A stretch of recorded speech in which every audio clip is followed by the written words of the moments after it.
नमस्कार प्रिय बंधुवर, क्या आपकी शादी में भी हो रहा है विलंब? क्या आपका भी रिश्ता होते होते रह जाता है या फिर रिश्ता होकर छूट तो नहीं गया? क्या आप भी चाहते हैं अपनी इच्छा अनुकूल पत्नी की प्राप्ति? कौन सा उपाय करने से होगी आपकी शादी? आज के कार्यक्रम में चर्चा करेंगे उन योगों पर जिनके कारण होता है विवाह में विलंब एवं पति पत्नी सुख का अभाव। यह कार्यक्रम इसलिए भी है महत्वपूर्ण क्योंकि मैं बताऊंगा विवाह में आ रही रुकावटों से निजात के लिए उपाय व टोटके। इसलिए देखते रहें वीडियो को अंत तक। प्रिय बंधुवर, वर्तमान समय के दौर में जो हमारी युवा पीढ़ी है, इन्हें आत्मनिर्भर होने के लिए व्यवसाय ढूंढने, अपना निजी कोई इनकम का साधन बनाने, अपना व्यापार हो या नौकरी हो, उसमें सही तरीके से कामयाब होने के लिए कितना परिश्रम करना पड़ रहा है। युवा पीढ़ी विद्या भी उच्चतम श्रेणी की हासिल कर रहा है, मगर नौकरियों में कम अवसर होने एवं व्यापार में अधिक प्रतिस्पर्धा होने के कारण आज की युवा पीढ़ी को आत्मनिर्भर होने में अधिक समय लग रहा है। इन कारणों से तो शादियों में विलंब हो ही रहा है, मगर आपने यह भी देखा होगा कि बहुत से युवक एवं युवतियां छोटी उम्र में ही अच्छी नौकरी पा लेते हैं या अच्छे स्तर पर व्यवसाय में कामयाब हो जाते हैं, मगर फिर भी उनके एवं परिवारजनों के चाहने के बावजूद भी उचित जीवन साथी ढूंढने में कई कई वर्ष का समय लग जाता है। ऐसे युवकों के लिए उनके विवाह में ज्योतिषीय गणना के आधार पर जो विलंब के कारण बनते हैं, उन योगों पर हम आज के इस विषय पर चर्चा कर उनके उपाय बताएंगे। प्रिय बंधुवर, हम जानते हैं कि लड़का हो या लड़की, उसके जीवन साथी का अध्ययन जन्म कुंडली के सप्तम भाव से किया जाता है। सूर्य, शनि एवं राहु, यह तीनों ग्रह पृथकात्मक प्रवृत्ति के ग्रह हैं। इनमें से कोई एक या दो ग्रह अथवा तीनों ग्रहों की सप्तम भाव में युति हो या सप्तम भाव पर दृष्टि हो तो विवाह में विलंब करवाते हैं, और यदि शादी हो भी जाए तो विवाह के बाद भी इकट्ठे रहने में बाधा का कारण बनते हैं। कई बार रिश्ते सुखद होने के बावजूद भी नौकरी वगैरह अलग अलग दूर दराज स्थानों पर होने से यह इकट्ठा रहने में बाधा का कारण बनते हैं। इन तीनों ग्रहों में जितने ज्यादा ग्रह इकट्ठे होकर सप्तम भाव पर अपना प्रभाव डालेंगे, उतना अलगाव का अधिक कारण बनेंगे। अगर जन्म कुंडली के सप्तम भाव का स्वामी छठे, आठवें या 12वें भाव में बैठा हो तो भी विलंब का कारण बनता है। अगर सप्तम भाव पर शत्रु ग्रहों की दृष्टि पड़ रही हो तो भी पति पत्नी सुख में बाधा का कारण बनता है।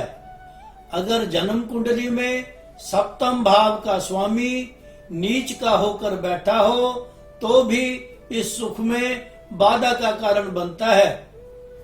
अगर सप्तम भाव पर कोई ग्रह दृष्टि वगैरह से अपना नीच का प्रभाव डाल रहा हो तो भी इस सुख में बाधा का कारण बनता है। अगर मंगल ग्रह सप्तम भाव पर अपनी शत्रु या नीच दृष्टि से सप्तम भाव पर अपना प्रभाव डाल रहा हो तो भी इस सुख में विलंब एवं बाधा का कारण बनता है। यहाँ बता दें कि मंगल क्योंकि मारणत्व प्रवृत्ति का ग्रह है, इसलिए अन्य प्रभावों पर फिर कभी किसी अन्य कार्यक्रम में चर्चा कर इस पर विस्तार पूर्वक जानकारी देंगे।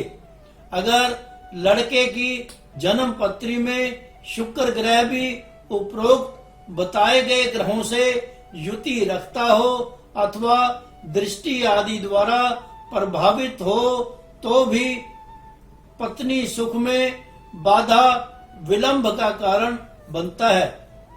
इसी प्रकार अगर किसी कन्या की जन्म पत्री में उसके पति के कारक ग्रह बृहस्पति देव पर उपरोक्त ग्रह युति एवं दृष्टि द्वारा अपना बुरा प्रभाव डाल रहे हों तो भी पति सुख में विलंब एवं बाधा का कारण बनता है।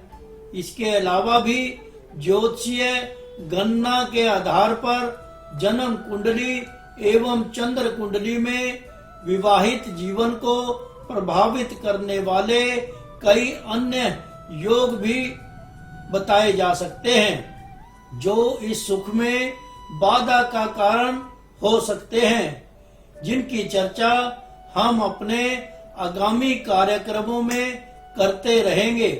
अभी जिन ग्रह योगों के बारे में हमने चर्चा की है, अब उनके सप्तम भाव पर जो बुरे प्रभाव पड़ते हैं उनके दमन हेतु जो उपाय करने बनते हैं उन पर चर्चा करेंगे।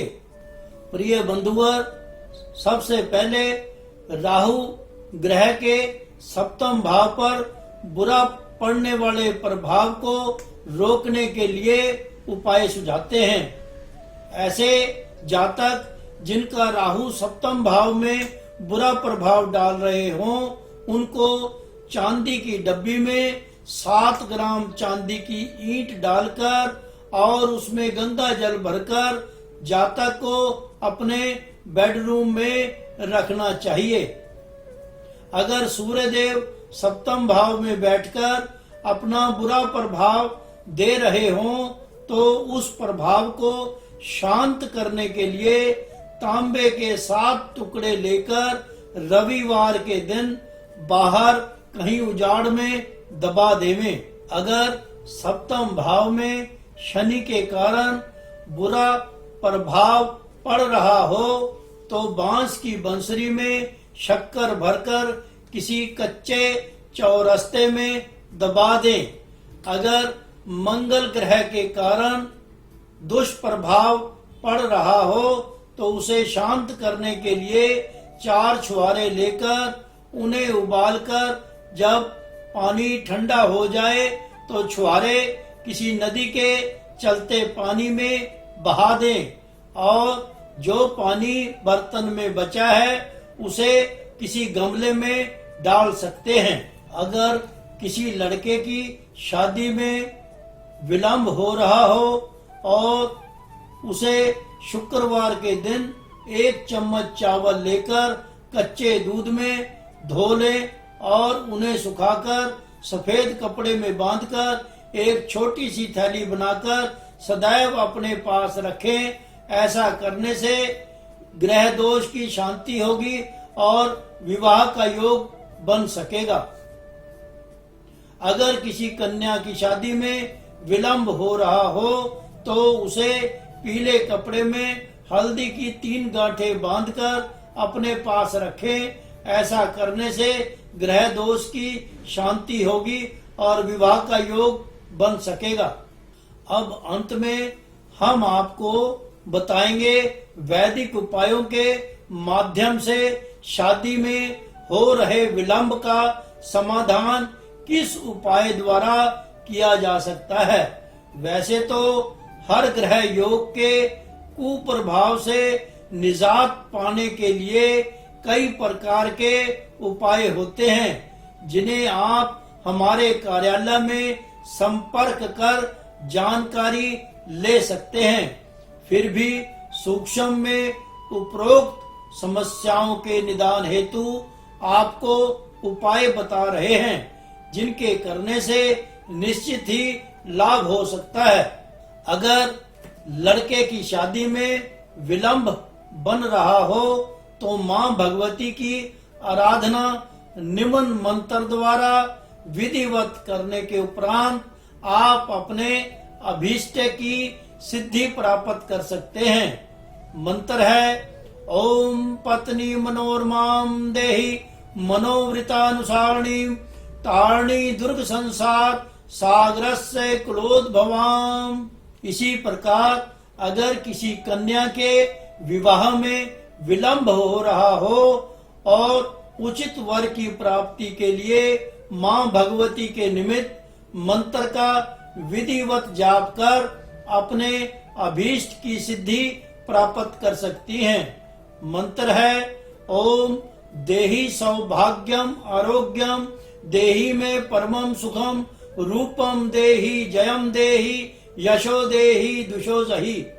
प्रिय बंधुवर, अभी आपको जो मैंने छुहारे पानी में प्रवाहित करने का उपाय बताया है, इसको ध्यान पूर्वक सुने कि उपाय करते समय आप नदी के पुल पर खड़ा होके ही प्रवाहित करें ताकि किसी भी दुर्घटना से बचा जा सके।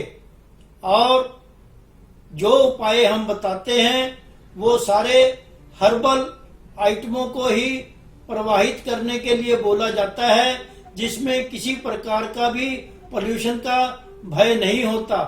तो आप कभी भी कोई उपाय करें तो नदी के ऊपर बने पुल के ऊपर खड़े होकर जहां रेलिंग बनी हो वहीं से उस उपाय को करें ताकि किसी भी दुर्घटना से बचा जा सके। आज के लिए बस इतना ही। जल्द मिलेंगे अपने आगामी कार्यक्रम में एक नए विषय के साथ। तब तक के लिए इजाजत दीजिए। शुभ आशीष। जय माता दी, जय माता दी, जय माता दी।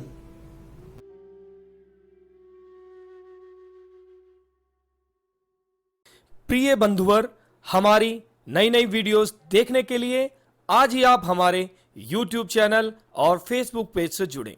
YouTube चैनल नाथ एस्ट्रोलॉजर से जुड़ने के लिए सब्सक्राइब कर घंटी का बटन दबाना ना भूलें और इसी तरह हमारे Facebook पेज से जुड़ने के लिए नाथ एस्ट्रोलॉजर पेज के लाइक वाले बटन को दबाएं ताकि आप हमें फॉलो कर सकें।